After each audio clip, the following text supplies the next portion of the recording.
అపరాధముల చేత పాపముల చేతి విమోచించింది. మీ ప్రియ కుమారుడు ద్వారా బ్రతికించినందుకై స్తోత్రం అని స్తుతులు చేయదవాడు. మా పాపములన్నిటినీ క్షమించడానికి శిలువలో మీ రక్తాన్ని కార్చినందుకై స్తోత్రం.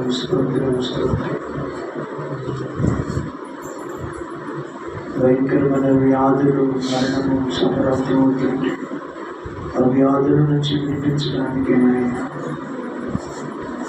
మీరు మా కొరకు శిలువలో దెబ్బలు తిన్న విధానం బట్టి దాదాపుగా ఎన్నో కొరడ దెబ్బలు తిన్నారు. 39 కొరడాలు, ఎన్నో గాయాలు, పంచగాయాలు, వీటికి 4 సార్లు తినబడింది.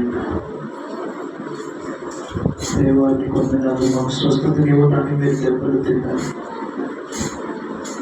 మాకు నాయన పాపక్షమాపణ ఇవ్వడానికి శిలువలో ఆఖరి రక్తబొట్టు రక్తాన్ని చిందించారు. మీ రక్తంలో మాకు నాయన పాపక్షమాపణ, మీరు పొందిన దెబ్బల ద్వారా మాకు స్వస్థత, మీరు పొందిన దెబ్బల ద్వారా మాకు స్వస్థత అనుగ్రహించారు. మా కొరకు మరణించి మమ్మల్ని బ్రతికించారు. శిలువలో మా కొరకు నరక యాత్రను గురించి, నరక శిక్ష నుంచి మమ్మల్ని తప్పించిన మా ప్రభువు, మా దేవ, ఏమి చెల్లించి నేను తీర్చుకోగలుగుతాయి. 6 గిరిగుడం నుంచి మమ్మల్ని తప్పించినందుకే స్తోత్రం. నీకే వందనాలయ్యా. మీరు తప్ప మమ్మల్ని రక్షించగలిగిన వారు లేదు, ఆదరించగలిగిన వారు లేదు, బ్రతికించగలిగిన వారు లేదు, స్వస్థపరచగలిగిన వారు లేదు, మరణం తప్పించగలిగిన వారు లేదు, నరకం తప్పించగలిగిన వారు.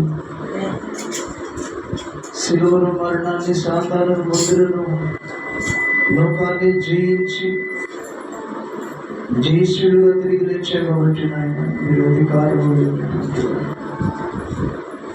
అందరినీ స్వస్థపరిచినట్టు ప్రభు శక్తి ఆయన పుట్టిన లేదు.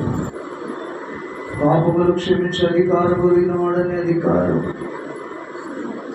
ఉన్నట్లు నా ద్వారా చూస్తున్నాం. నరకం నుంచి తప్పించగలిగిన వారని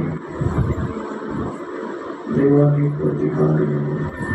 మరణం యొక్క పాతాళ లోకం యొక్క తాళ చేతులు నీ దగ్గర ఉన్నాయన్నట్లు, యుగ సమాప్తి వరకు సదాకాలం తోడుగా ఉంటాడని మాట్లాడాడు. నీకు వందనాలు, స్తోత్రాలు నాయన. గొప్ప దేవుడవు నాయన.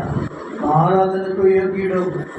ఆత్మతో సత్యంతో నేను ఆరాధించే బాధ్యత ఇచ్చి దేవానికి స్తోత్రం. సమయాన్ని బట్టి స్తుతులు అర్పిస్తాం. మీరే మహిమా గంధ ప్రభావాన్ని పొందుకుంటాం.